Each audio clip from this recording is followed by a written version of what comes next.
Hello my dear student, मैं हूं आपका अपना मैथ्स वाला ठाकुर सर। और आज जो है हम बात करने वाले हैं अपना नया जो भी कोर्स हम डिज़ाइन कर रहे हैं, जो कि इंजीनियरिंग मैथमेटिक्स 3। ओके, जैसे हम M3 की बात करेंगे आज। ओके, सो M3 में ओवरऑल क्या है आपके, तो यहाँ पे टोटल 5 यूनिट्स आएंगे। ठीक है, जिसमें हमें पता है कि फर्स्ट आपका जो, अगर आपने सिलेबस देखा है तो फर्स्ट जो टॉपिक रहेगा, that first topic is Laplace transform. Okay, Laplace transform. Okay, ये लाप्लास ट्रांसफॉर्म जो है ये आपका फर्स्ट यूनिट होता है। ठीक है, इसमें सेकेंड यूनिट जो है that is inverse Laplace transform. Okay, inverse Laplace transform. Transform अब ये लाप्लास और इनवर्स लाप्लास, ये जो फर्स्ट और सेकेंड यूनिट है ये इजी यूनिट है। ओके, स्कोरिंग के लिए भी इजी है। ओके, जो आपको एग्जाम में, जब आप एग्जाम पॉइंट ऑफ व्यू अगर इसका स्टडी करना चाहते हो तो भी ये इंटरेस्टिंग और सिंपल कंसेप्ट आते हैं, लेकिन अगर आपको समझ में आते हैं तो। अदरवाइज ये यहाँ पे लाप्लास और इनवर्स लाप्लास है, एक हमारे लिए डिफिकल्ट कंसेप्ट बन जाता है। ठीक है, लेकिन अगर शुरू से हम इसको देखेंगे और इसका कंसेप्ट समझकर हम इसका स्टडी करते हैं तो एकदम ईजी यहाँ पे ये टॉपिक बन जाते हैं आपके, लाप्लास एंड इनवर्स लाप्लास। अगर देखा जाए तो ये दोनों भी जो है आपके unit 1 and unit 2 both are depend on each other. दोनों जो है आपके एक दूसरे पे डिपेंड होते हैं। ठीक है, इसलिए हमें फर्स्ट यूनिट जो है लाप्लास ट्रांसफॉर्म अच्छे से स्टडी करना पड़ेगा। इनवर्स लाप्लास ट्रांसफॉर्म आपका उसी स्टडी के बेस पे कवर हो जाएगा। ठीक है, इसलिए फर्स्ट लाप्लास को हम यहाँ पे फर्स्ट टारगेट करेंगे, उसके बाद हम सेकेंड यूनिट को जो है इजीली कवर कर सकते हैं। ठीक है, फर्स्ट और सेकेंड यूनिट हुआ है, उसके बाद जो है आपका थर्ड आता है that is Fourier transform. Okay, which is Fourier transform. Okay, अभी फोरियर ट्रांसफॉर्म जो है हमने ऑलरेडी इससे पहले M2 में फोरियर सीरीज डिस्कस किया है। ठीक है, तो यहाँ पे हम फोरियर ट्रांसफॉर्म देखेंगे, उसी रिलेटेड कुछ चीज़ यहाँ पे आपको फोरियर ट्रांसफॉर्म में मिल जाएगी। ठीक है, अब नेक्स्ट जो होता है आपका unit number 4 which is partial differential equation and their application, that is PDE। Simple concept होता है जिसमें हम पार्शियल डेरिवेटिव्स, हमने ऑलरेडी इससे पहले भी M1 या M2 में स्टडी कर लिया है, उसी बेस से सिंपल टाइप ऑफ एग्जांपल इस टाइप में PDE में देखने को मिलेंगे, इसके एप्लीकेशंस भी हम यहाँ पे देखेंगे। ठीक है, और लास्ट जो यूनिट होगा that last unit is the function of complex variable. यहाँ पे जो लास्ट यूनिट होगा which is function of complex variable. Function of complex variable, तो यहाँ पे ये यूनिट भी ओवरऑल इजी यूनिट है। फंक्शन ऑफ कॉम्प्लेक्स वेरिएबल, थोड़ा सा कॉम्प्लेक्स नंबर से रिलेटेड कुछ पार्ट आ जाएगा और बाकी इंटीग्रेशन डेरिवेटिव तो यहाँ पे हमें सभी यूनिट में देखने को मिल जाएगा। तो इसके लिए बेसिक चीज़ आपके पास क्या होनी चाहिए, अगर M3 स्टडी करना है हमें, तो हमें सबसे पहले एक छोटा बेसिक वाला जो कंसेप्ट आता है डेरिवेटिव, डेरिवेटिव आपका कंप्लीट होना चाहिए, डेरिवेटिव आपको आना चाहिए सॉल्व करते, इसलिए थोड़ा सा डेरिवेटिव का प्रैक्टिस करना है। उसके बाद हमें इंटीग्रेशन यहाँ पे रिक्वायर्ड होगा, बिकॉज यहाँ पे Laplace, inverse Laplace maximum integration के फॉर्म से ही शुरू होते हैं, तो इंटीग्रेशन भी हमें आना चाहिए। ठीक है, देन पार्शियल डिफरेंशियल इक्वेशन जो यूनिट मिलेगा इसमें भी डेरिवेटिव और इंटीग्रेशन वाला पार्ट आएगा। Then function of complex variable है, यहाँ पे भी इंटीग्रेशन का पार्ट आएगा ही। तो थोड़ा सा आपको डेरिवेटिव और इंटीग्रेशन पे थोड़ा सा कॉन्सेंट्रेट करके, अगर आपके बेसिक कंसेप्ट क्लियर नहीं है तो थोड़े से क्लियर करने पड़ेंगे, उसके बाद जाकर के हम जो है M3 का स्टडी ईजिली कवर कर पाएंगे। ठीक है, तो चलो वो तो आपका बेसिक वाला पार्ट है, उसके लिए हम अगर चाहे तो कभी अलग से एक आधा वीडियो प्रोवाइड करवा देंगे आपको, डिपेंड ऑन द रिक्वायरमेंट। ठीक है, लेकिन अभी जो हम यहाँ पे M3 का कोर्स डिजाइन कर रहे हैं तो उसमें हम ये जो भी कंटेंट है ये सभी कवर करने वाले हैं। ठीक है, जैसे यूनिट 1, 2 और उसके बाद 3, 4, 5, तो सभी यूनिट के यहाँ पे हम वीडियो लेक्चर्स जो है अवेलेबल करने वाले हैं। ठीक है, तो यहाँ पे फर्स्ट के बारे में आज थोड़ा सा हम बेसिक डिस्कस करते हैं कि जो फर्स्ट यूनिट है लाप्लास ट्रांसफॉर्म, ये लाप्लास ट्रांसफॉर्म होता क्या है, इसका यूज़ कहाँ पे कैसे होता है। ओके, तो जब कंसेप्ट समझ में आएगा तो आपको ओवरऑल यूनिट ईजी होगा। पहले सबसे इंपॉर्टेंट तो चीज़ होता है किसी भी टॉपिक का बेसिक कंसेप्ट, वो बेसिक हम आज डिस्कस करेंगे और फिर उसका डेफिनेशंस एंड एग्जांपल्स जो है हम आगे आगे 1 बाय 1 देखते जाएंगे। ठीक है, तो सबसे पहले तो हम देखते हैं कि लाप्लास ट्रांसफॉर्म जो है ये, इसका एप्लीकेशन क्या है, इसका यूज़ क्या है, ये कहाँ पे यूज़ होता है। ठीक है, और फिर यूज़ के बाद हम उसके फॉर्मूलाज और डेफिनेशंस के और बढ़ेंगे। ओके, 1 बाय 1 हम सिलेबस टॉपिक के ओर धीरे धीरे आगे बढ़ेंगे। ठीक है, तो चलो हम देखते हैं अभी 1 बाय 1 जो है लाप्लास को शुरू करेंगे, लाप्लास का बेसिक डिस्कस करेंगे और फिर आगे बढ़ेंगे। ठीक है, ओके तो अब हम देखते हैं लाप्लास ट्रांसफॉर्म एक्चुअली यूज़ कहाँ पे होता है। अब ये ट्रांसफॉर्म वर्ड इसके साथ आ रहा है, जैसे कि लाप्लास और ट्रांसफॉर्म, मतलब ये कोई ना कोई चीज़ ट्रांसफॉर्म करने की बात कर रहा है, मतलब यहाँ पे किसी ना किसी का ट्रांसफॉर्मेशन हो रहा है, ट्रांसफॉर्म हो रहा है one form to another form. तो ये ट्रांसफॉर्म किसका करता है, तो Laplace transform is use to convert the function from time domain to frequency domain. मतलब ये लाप्लास ट्रांसफॉर्म क्या करता है, अगर आपका फंक्शन टाइम डोमेन में दिया है तो इसको ये फ्रीक्वेंसी डोमेन में कन्वर्ट करता है। अब ये फ्रीक्वेंसी डोमेन में कन्वर्ट करता है मतलब किस तरह से कन्वर्ट करेगा, तो लाप्लास के यहाँ पे डेफिनेशंस और फॉर्मूलाज रहेगी जिसकी वजह से ये जो फंक्शन जो टाइम डोमेन में दिया है वो आपका फ्रीक्वेंसी डोमेन में कन्वर्ट होगा। लेकिन अब ये टाइम डोमेन और फ्रीक्वेंसी डोमेन फिर से कहीं ना कहीं थोड़ा बहुत कन्फ्यूजन तो होता होगा कि ये टाइम डोमेन क्या है, फ्रीक्वेंसी डोमेन क्या है, इसको कैसे समझे। ठीक है, तो अब इसके लिए एक थोड़ा सा हम सिंपल एग्जाम्पल देखेंगे कि आपको एक रियल लाइफ एग्जाम्पल से कहीं ना कहीं जो आपको पता है उस एग्जाम्पल के इसमें हम थोड़ा सा एक्सप्लेन करने की कोशिश करेंगे कि ये ट्रांसफॉर्म करना मतलब क्या होता है, कैसे ट्रांसफॉर्म किया जाता है, कैसे कन्वर्ट किया जाता है। ठीक है, तो इसके लिए एक सिंपल एग्जाम्पल मैं अगर आपको बता दूं कि जैसे कोई डोमेन्स जो होते हैं, फंक्शन जो होते हैं, इसको अलग अलग दो फॉर्म में भी हम इसको डिनोट कर सकते हैं या लिख सकते हैं। जैसे कि अगर सिंपल चीज़ अगर आपको बता दी जाए कि मान लो हम कोई डिस्टेंसेस बताते हैं ए और बी, दो डिस्टेंसेस आपके यहाँ पे दो अलग अलग लोकेशंस है, दो अलग अलग पॉइंट्स है। ठीक है, और आपको पूछ लिया जाए कि ए और बी के बीच में कितनी दूरी है, जैसे सिंपल एग्जांपल मान लो छत्रपति संभाजी नगर से पुणे कितना डिस्टेंस है, अगर कोई आपको या फिर कोई पूछ ले कि भाई कितनी दूर है पुणे जो है संभाजी नगर से कितनी दूर है, अगर ऐसा आपको कोई पूछे तो यहाँ पे आंसर्स अलग अलग दो फॉर्म में मिल सकते हैं। जैसे कि कोई एक बोलेगा कि यहाँ पे 4 आवर्स के डिस्टेंस 4 आवर्स के दूरी पे, मतलब 4 घंटे की दूरी पे यहाँ से पुणे है। कोई 4 घंटे मतलब टाइम के फॉर्म में बताएगा, या कोई बता देगा कि अगर आप 50 किलोमीटर पर आवर की स्पीड से जाते हो, ओके, तो 50 मतलब ये आपका हुआ है कि 50 किलोमीटर पर आवर के स्पीड से अगर आप जाते हो तो वो 4 घंटे की दूरी पे है। ओके, ये भी तो उसका एक हमें प्रॉपर आंसर मिल गया है। और कोई सीधे सीधे बता देगा कि भाई यहाँ से एक नियर अबाउट 200 किलोमीटर की दूरी पे आपका जो है पुणे यहाँ से लोकेट है, मतलब यहाँ से इतनी दूरी पे है। ओके, तो ये दोनों भी आंसर आपको यहाँ पे बता रहे हैं कि 4 घंटे की दूरी पे यहाँ से आता है, या फिर कोई एक बोलेगा आपका 200 किलोमीटर यहाँ से दूर है। तो दोनों भी राइट आंसर है, लेकिन बताने का तरीका चेंज हुआ है। यहाँ पे जो है आपको टाइम के फॉर्म में बताया गया है, और यहाँ पे जो है आपको डिस्टेंस के फॉर्म में बताया गया है कि यहाँ से कितनी दूर है। ओके, तो इसी तरह से देखो ये दो फॉर्म में जैसे आंसर मिले ना आपको, तो इसी तरह से यहाँ पे भी कन्वर्जन होता है। कन्वर्जन कैसे होता है कि मान लो आपको बता दें भाई आप 50 किलोमीटर पर आवर की स्पीड से जा रहे हो तो आपको 4 घंटे की दूरी पे यहाँ से पुणे मिलेगा। ठीक है, मतलब ये इन शॉर्ट अगर हमें एक सिंपल सा फॉर्मूला पता है, कौन सा सिंपल फॉर्मूला पता है आपको, दैट इज डिस्टेंस स्पीड और टाइम वाला रिलेशन। ओके, डिस्टेंस हम किस तरह से फाइंड करते हैं, distance is nothing but yes, distance होता है आपका स्पीड इनटू यहाँ पे हम करेंगे time, distance is equal to speed into time. और अगर हमें स्पीड फाइंड करना है तो स्पीड का फॉर्मूला होता है आपका डिस्टेंस अपॉन टाइम। इसी को हम थोड़ा सा रीअरेंज करते हैं। तो ठीक है, अब इस फॉर्मूले में अगर हम यहाँ पे डिस्टेंस में डाल देंगे कि भाई डिस्टेंस हमें फाइंड करना था, स्पीड कितना दिया था, स्पीड दिया था 50 किलोमीटर, टाइम कितना दिया था 4 आवर दिया था, तो आपको यहाँ पे डिस्टेंस मिल जाएगा दैट इज 50 इंटू 4, तो दैट इज 200 किलोमीटर।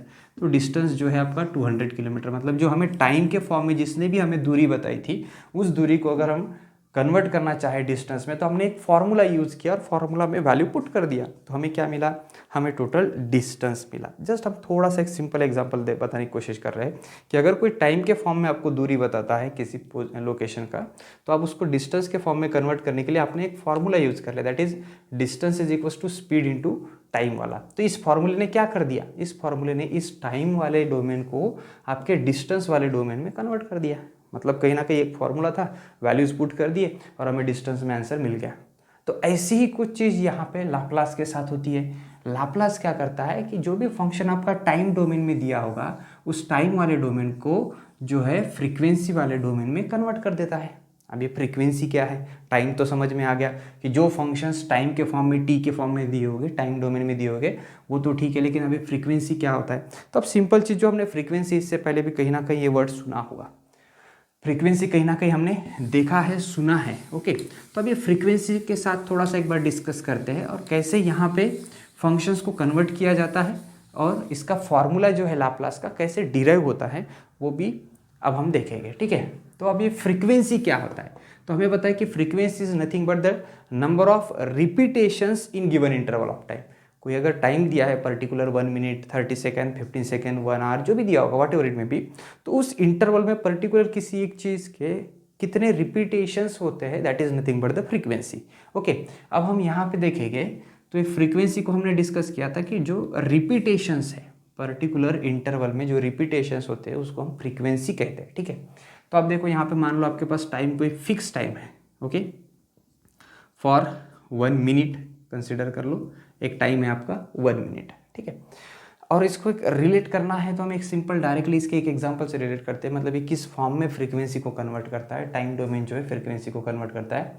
तो हमें पता है कि जो भी सिग्नल्स होते हैं, ठीक है, जो हम सिग्नल्स ट्रांसफर होते हैं, ओके, तो ये signals are in the form of wave.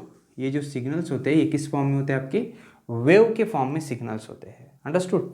अगर आप इलेक्ट्रॉनिक्स में जाओ या कहीं कंप्यूटर में स्टडी करोगे आगे तो आपको पता चलेगा signals are in the form of wave.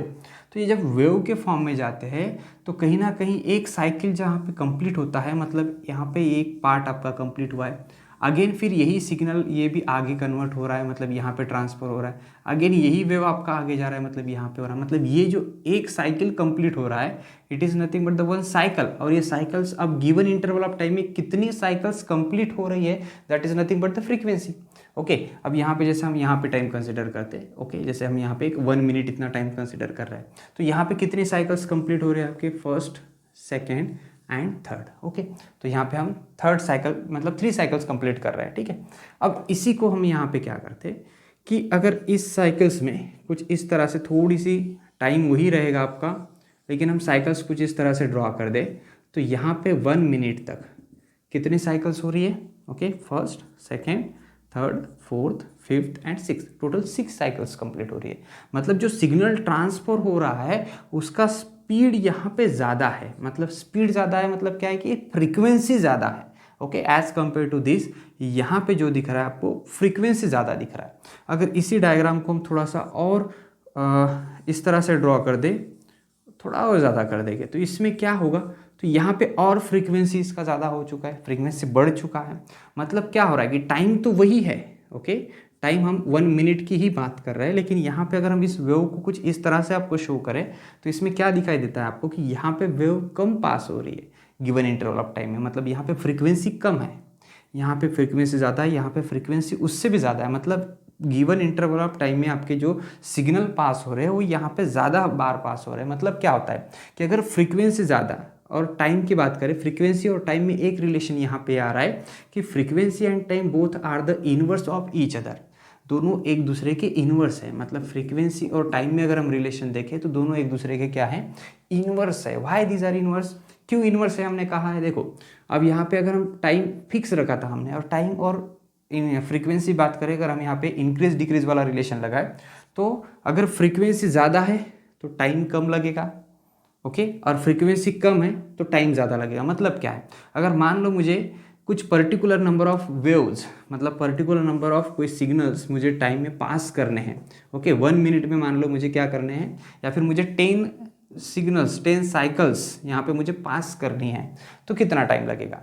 अब यहाँ पे डिपेंड करता है कि अगर फ्रीक्वेंसी कम है, मतलब ये जो फ्रीक्वेंसी का मतलब होता है कि गिवन इंटरवल ऑफ टाइम में कम सिग्नल पास हो रहे तो मुझे टाइम ज़्यादा लगेगा। इसी के लिए मुझे क्या करना पड़ेगा, फिर नियर अबाउट यहाँ पे मिनिमम 3 मिनट्स का मुझे यहाँ पे टाइम लेना पड़ेगा, तब जा करके मैं 10 सिग्नल्स जो है 10 वेव्स पास कर सकता हूँ। मतलब अगर फ्रीक्वेंसी कम है, मतलब 1 मिनट में जाने वाले वेव्स का अगर काउंट कम है तो मुझे टाइम बढ़ाना पड़ेगा। और यही चीज़ अगर मान लो मेरे पास फ्रीक्वेंसी ज़्यादा है, मतलब 1 मिनट में ज़्यादा बार अगर यहाँ पे आपकी वेव पास हो रही है तो इस तरह से 6 अगर हो रही है तो नियर अबाउट मुझे यहाँ पे 1.7 मिनट या 1.5 मिनट तक का टाइम लेना पड़ेगा। और वही अगर यहाँ पे फ्रीक्वेंसी की बात करूँ मैं तो साइकिल्स अगर मैं काउंट कर दूँ तो मुझे लगता है नियर अबाउट यहाँ पे 10 साइकिल्स तो कंप्लीट हो ही रही होगी, ओके। तो अगर फ्रीक्वेंसी ज़्यादा है तो टाइम कम लगेगा और फ्रीक्वेंसी कम है तो टाइम ज़्यादा लगेगा। मतलब क्या हो रहा है कि frequency and time both are inverse of each other. ये हमने यहाँ पे एक रिलेशन समझ में लिया है, कि समझ लिया कि एक रिलेशन यहाँ पे है फ्रीक्वेंसी और टाइम में। क्या रिलेशन है? तो frequency and time both are inverse of each other. ये रिलेशन सबसे एक इंपॉर्टेंट है, जहाँ पे हम डेफिनेशन डिफाइन करेंगे लाप्लास की। ठीक है, हम लाप्लास के लिए ये चीज़ समझ में ले रहे हैं अभी। तो लाप्लास ट्रांसफॉर्म्स और convert the function from time domain to frequency domain. Laplace का काम क्या हो रहा है कि फंक्शंस को टाइम डोमेन से फ्रीक्वेंसी डोमेन में कन्वर्ट करना है। ठीक है, तो फ्रीक्वेंसी क्या है वो हमने समझ में लिया है। Frequency is nothing but the number of repetitions. Time domain का मतलब होता है कि जो भी फंक्शंस आपको इन द फॉर्म ऑफ टाइम दिया होगा, ओके, टी के फॉर्म में दिया होगा, उसको हम फ्रीक्वेंसी के फॉर्म में कन्वर्ट करने वाले हैं। तो हमने यहाँ पे इतना जो भी डिस्कस किया है, ये सभी डिस्कशन इसलिए किया है कि यहाँ पे टाइम और फ्रीक्वेंसी दोनों एक दूसरे के इनवर्स है, दोनों एक दूसरे के क्या है यहाँ पे इनवर्स है। ये समझने के लिए हमने यहाँ पे इतना डिस्कशन किया है। ठीक है, अभी इनवर्स का रिलेशन यूज कहाँ पे होगा?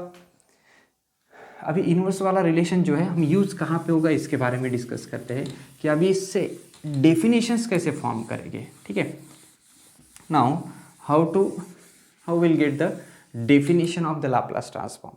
अब यहाँ पे अगर लाप्लास ट्रांसफॉर्म का डेफिनेशन देखेंगे, so Laplace transform is denoted by, okay, if f of t be any function in the form of t, okay, f of t be a function of t। हम ऐसे पहले 4 line अगर theory लिखना है तो हम लिख सकते हैं कि f of t be a function of t where t is greater than 0। जो t है टाइम वो greater than 0 होना चाहिए, मतलब पॉजिटिव होना चाहिए, एंड टाइम ऑलवेज पॉजिटिव, इसलिए वो greater than 0 के लिए डिफाइन होता है।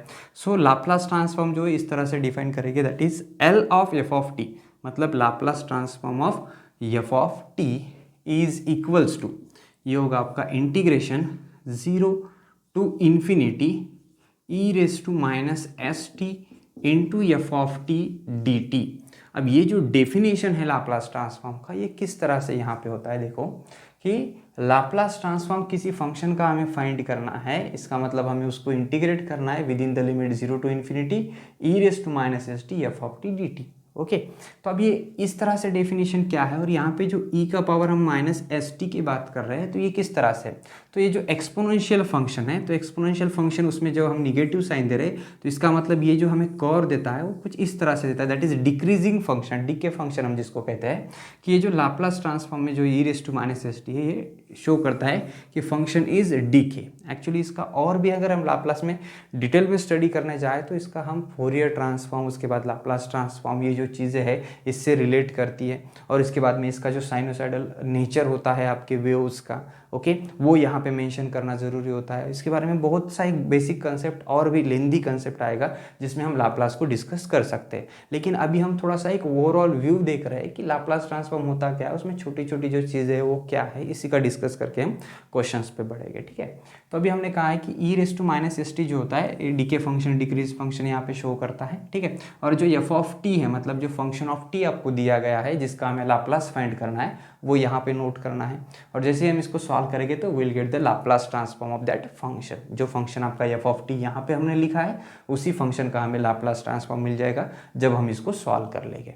ठीक है, ये तो आपका हुआ डेफिनेशन ऑफ लाप्लास ट्रांसफॉर्म, जिसे हम कहेंगे कि if F of T be any function of T which is greater than 0, okay, it gives और it is denoted as the L of F of T, मतलब Laplace transform of F of T, okay, and defined as integration 0 to infinity E raise to minus S T F of T D T. इस तरह से इसको define करेंगे। हमने यहाँ पे ये मेंशन किया है कि जो एक्सपोनेंशियल फॉर्म है, ये एक्सपोनेंशियल फॉर्म क्या शो कर रहा है, सो ये शो करता है कि ये जो फंक्शन है आपका that is a decay function. Okay, अब ये इसलिए मेंशन किया है कि यहाँ पे just E raise to minus S T आ रहा है इसलिए।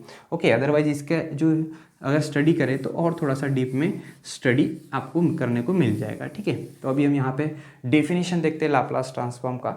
So definition of Laplace transform, definition क्या आएगा आपका, definition of Laplace transform is if f of t be any function of t where t is greater than 0, then Laplace transform f of t is given by integration 0 to infinity e raised to minus s t f of t dt।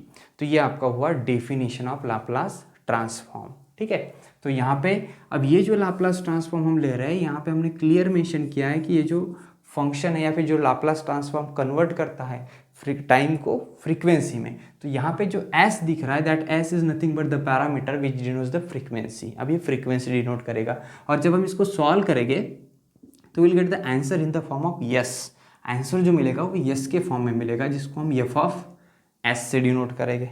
ठीक है, सो जब हम Laplace transform किसी function का solve करते हैं F of T का तो हमें वो मिलता है इन the form of F of S, मतलब एस के फॉर्म में जो है आपका आंसर आपको यहाँ पे मिलने वाला है। मतलब जो टाइम डोमेन है वो कन्वर्ट हो जाएगा आपका फ्रीक्वेंसी डोमेन में। एस डिनोट करता है फ्रीक्वेंसी, टी डिनोट करता है आपका यहाँ पे टाइम।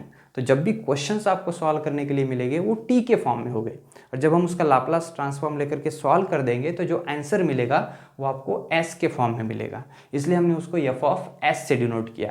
तो जैसे हमने एक डिस्टेंस और टाइम वाला एक क्वेश्चन देखा था कि हमने दूरी पूछा था कि पुणे का दूरी संभाजीनगर से कितना है, तो किसी ने 4 आवर्स की दूरी पे बताया था, किसी ने 200 बताया था।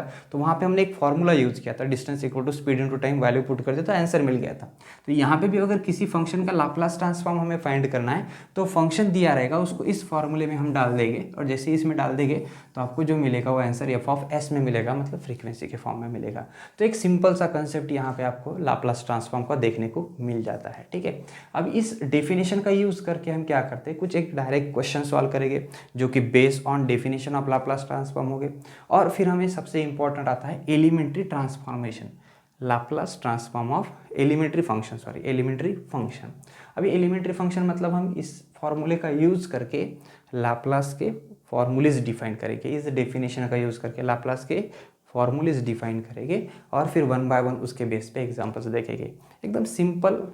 एकदम सिंपल वाला कंसेप्ट आपको यहाँ पे है विच इज़ लाप्लास ट्रांसफॉर्म। लेकिन आपको शुरू से उसको समझना पड़ेगा, शुरू से देखना पड़ेगा, तब जाकर के एक इंटरेस्टिंग कंसेप्ट आपको यहाँ पे देखने को मिलेगा, लाप्लास ट्रांसफॉर्म। ठीक है, तो आई होप कि यहाँ तक आपको जो लाप्लास का थोड़ा सा बेसिक है और जो डेफिनेशन ऑफ लाप्लास ट्रांसफॉर्म है वो समझ में आ रहा होगा। ओके, तो ये अगर समझ में आता है तो इसी के बेस के हम कुछ एग्जाम्पल्स लेंगे और फिर आगे बढ़ेंगे। ठीक है, तो जस्ट हमने आज शुरुआत किया है आपका इस कोर्स के जो भी first introduction of first unit that is Laplace transform, और आगे 1 बाय 1 हम ऐसे ही आपके बाकी टॉपिक्स कवर करेंगे। तो इसके कुछ अब हम एग्जांपल्स देखेंगे which is based on the Laplace definition of Laplace transform और फिर आगे बढ़ेंगे आपके एलिमेंट्री फंक्शंस पे, formulas of the Laplace transform में। ठीक है,